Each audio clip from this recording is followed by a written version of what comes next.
You, the men and women who work in mines and related facilities, are routinely exposed to dangerous conditions and situations. You must always be alert to a constantly changing environment filled with hazards that can injure and even kill in seconds.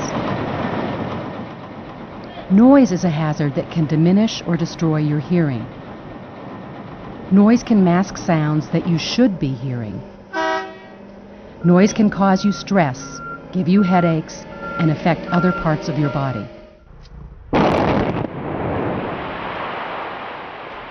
This video will introduce you to the basic requirements of MSHA's Occupational Noise Standard. We'll also discuss how noise impacts your health and how to help protect yourself. It's important to remember that work-related hearing loss is preventable.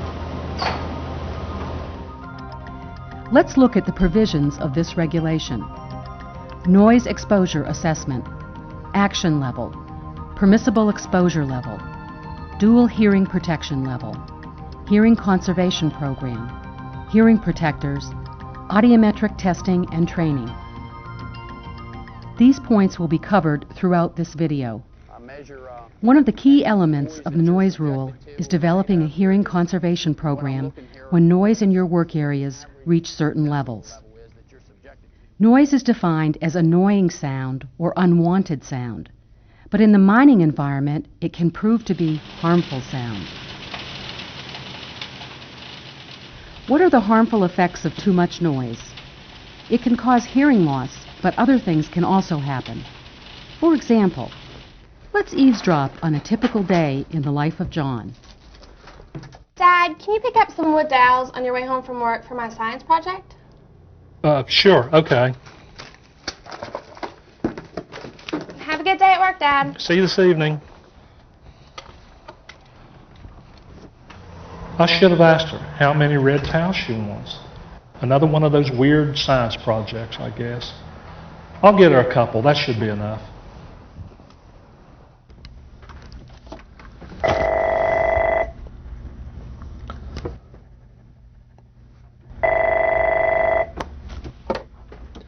John speaking. Hi, John. I need you to go over to Building 3 and pick up 9 light bulbs right away. Can you do that? Okay. Bye. Her orders get screwier every day. The white pine boards are in Building C. Wonder how many we really need.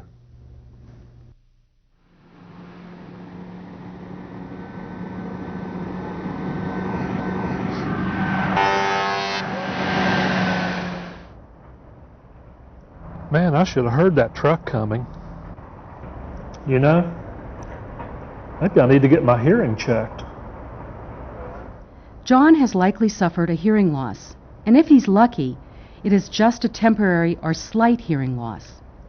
Let's look at how the ear works and see if we can find out if that's what happened to John.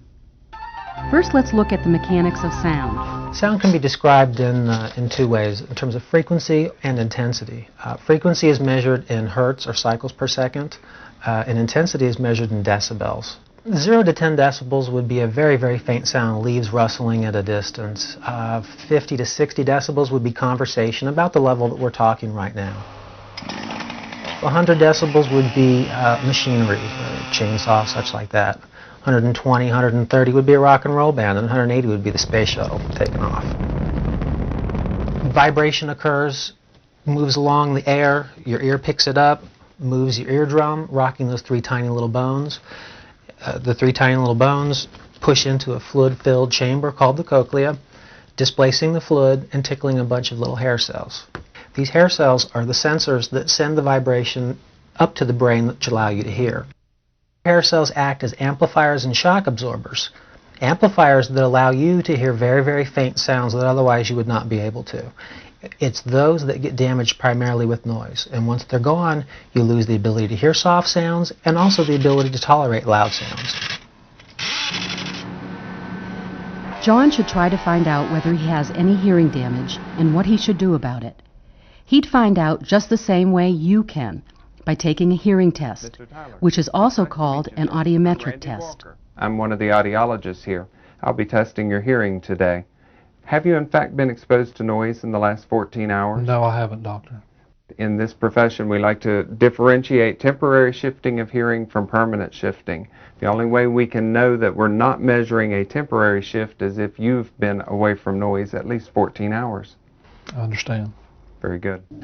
The results of this test will show whether you've lost any ability to hear certain sounds at a range from high to low frequencies.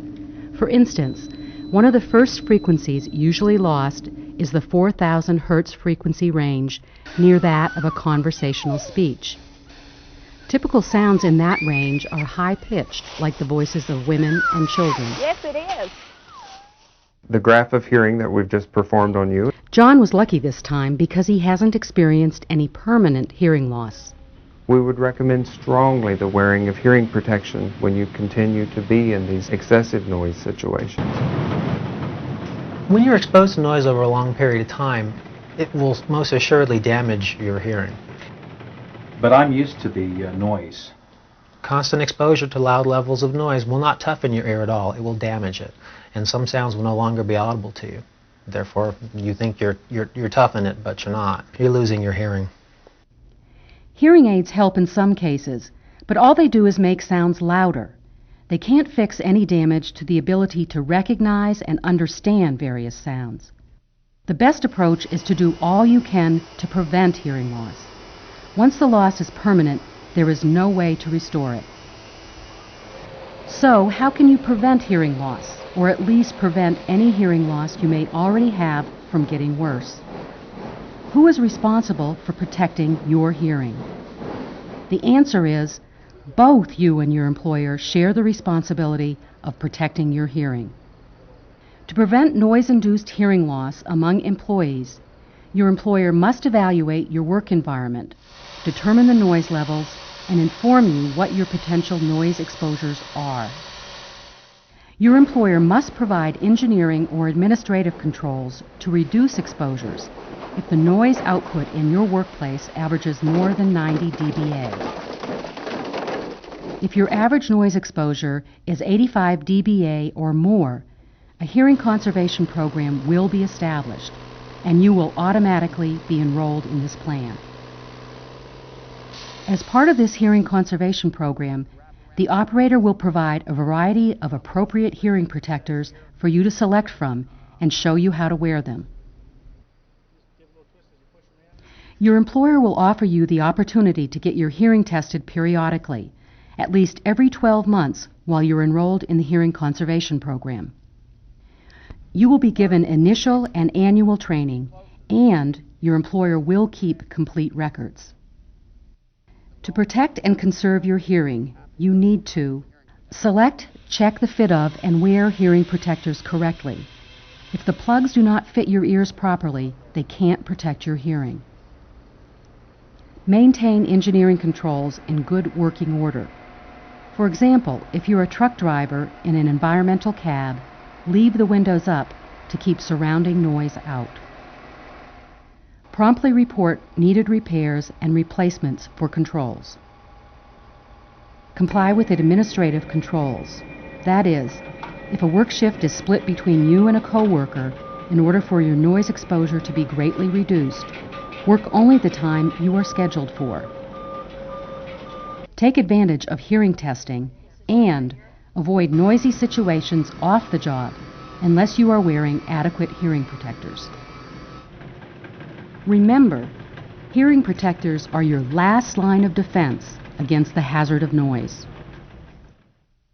These plugs and muffs and all these hearing protectors are designed to screen out different types of frequencies. So it's important as an employer, not necessarily for you as an employee, but the employer needs to know the frequency of the noise that he's trying to filter out so that he can provide to you the proper type of hearing protector that is going to benefit you most, that you get the most use out of. There's basically two types of hearing protectors that you can use. We have ear muffs and ear plugs. You need to make sure that you choose the type that you're using that's going to be the most beneficial to you. Normally, as a general rule, earplugs will have a higher noise reduction rating than the muffs. One of the things that these things are good for is that you don't have to worry about getting the plugs rolled up, stuck into your ear. These fit over your ears. A lot of people think that they're very good in colder weather because it helps with the cold, keeps your ears a little warmer. It also helps keep some of the wind out of your ears. Now there's some disadvantages to these too, because regardless of where you're working, everybody has to wear safety glasses on the job. And if you don't have the proper muffs, those safety glasses are going to interfere with the seal that goes around your ear, so you're going to lose some of that noise reduction rating. It don't take a lot. If you have a beard, long hair, jewelry, to interfere with the seal of these around your head. In hot weather, you get sweat buildup between the muff and your head. These have a tendency to slip around on you. The other thing that does to these muffs is that causes deterioration of the muff. That's why it's always very important before you put the muffs on that you examine these just as you would any other safety equipment to make sure that it has been maintained properly, that the seal is in good shape, that the foam on the inside is as it's supposed to be and hasn't been deteriorated or, for that matter, taken out. Because if it's not maintained properly, you're not going to get the protection that you need. You can also get a type of muff that's attached to the hard hat. So you don't always want to be wearing your earmuffs or earplugs, and this particular model is very easy to use. It's kind of handy to have the thing attached, that way you also don't lose them. So it's important that when you're using a pair of muffs that you actually use them as they're intended. Some of them are over the head, some of them fit behind your head.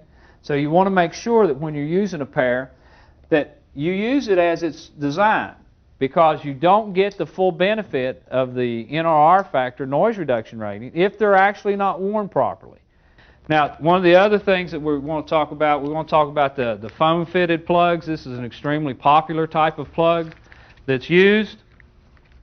When you're taking the plug, you have it rolled up. You're supposed to take the plug in your hand, go over the back of your head, pull your ear out, insert the plug,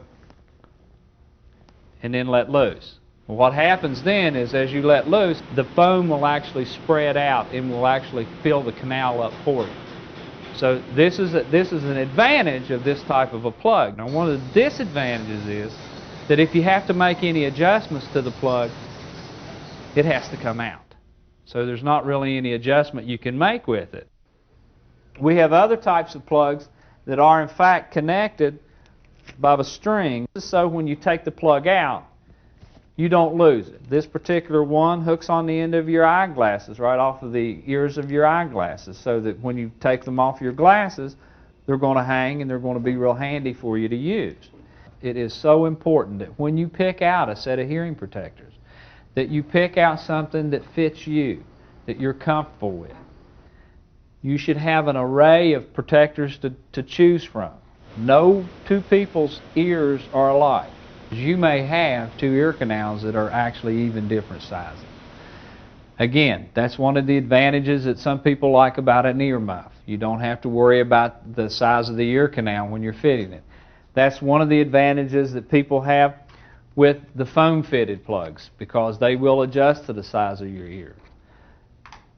That's why these come in different sizes. Now, if you have the ones that are separate as this pack comes, where that they're individual, you can get different sizes for each ear.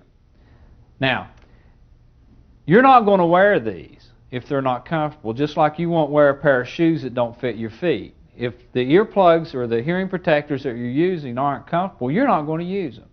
So you get no benefit of them if they stay in your case or in your shirt pocket. You've got to wear them to get the benefit from them. So you want to make sure that when you pick out a set of hearing protectors, that it's very comfortable. When you're using any type of a plug that you have in your ear, you need to be very cautious when you remove those. You just don't want to jerk them out. It'll pop, and it will cause your ear to pop, and you can actually harm your ear by pulling these plugs out too quickly. If you get it in there and it's not comfortable, you can twist them. And when you twist them, it lets that trapped air that's pushed inside when you put it in, it allows it to escape, and you still have a real good seal. And always use a clean pair of hearing protectors. These are washable, they are reusable. However, they will wear, they will deteriorate. So if that does happen, you want to get rid of them. And we know that the mining industry is not exactly the cleanest industry in the world. You're going to get dirt and you're going to get foreign matter on this. And sticking that stuff back into your ear can cause you some problems with your ear. Not just the hearing, but actually you can get infections and other type of auditory problems that can develop from that. If you can't get a good fit with any particular type of plug, you can go to an audiologist and they will form fit plugs for you. The other thing that you need to be knowledgeable of is the area that you're working in and the noise levels. You can wear dual hearing protection, so you'll have the plugs in and the muffs on. A lot of people find that this is one of the most preferred ways in a noisy area to protect your hearing. It's extremely important when you're choosing a pair of hearing protectors that you get the right hearing protector that has the right NRR value. What I'd like for you to do what we want to refer to as a fit check on these plugs and muffs. So take the earplugs and put it in either ear. I don't care right or left. Okay. I want you to roll it in, get you a nice fit. And then what I'd like for you to do is I'd like for you to count to 5, loud enough to where you can hear yourself pretty well, and see if you can see a difference between the left and the right ear, the ear that you have the plug in and the ear that you don't. 1, 2, 3, 4, 5. Can you Yes, tell sir. the difference? I can tell the difference? Very good. After you do that, I want you to put it in the other ear and then see what kind of a difference you get.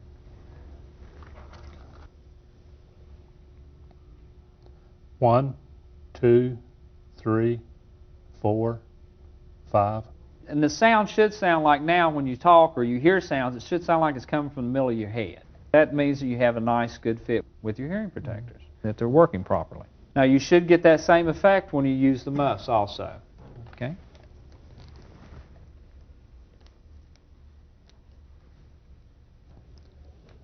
One, 2, 3, 4, 5. So now, and you can do that every time you put the plugs in or the muffs on. You can do this check to make sure that you have a good fit. You should also protect your hearing away from the job. It's not just work that can cause hearing loss. Sometimes it's the fun stuff. Pull.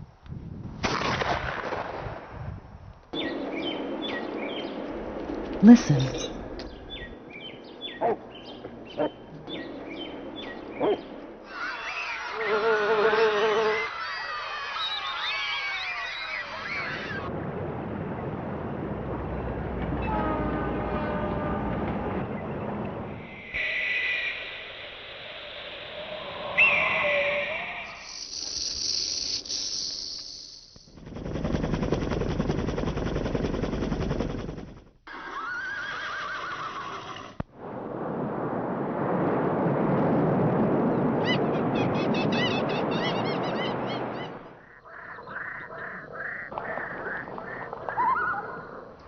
Yes, sound can be sweet. And if you could hear all those sounds, your hearing is still very good. So continue taking care of your hearing. If, however, those sounds weren't clear or audible, you could have already experienced some hearing loss, either temporary or permanent. It's just as important that you start protecting your hearing now in order to prevent any further loss, or the sounds you just listened to might be lost forever. Hey, Dad. Good hearing makes your life richer and more enjoyable. Saving your hearing could save your life. Save your hearing. Save your life. For more information about Part 62, the MSHA Noise Rule, please visit our website at www.msha.gov.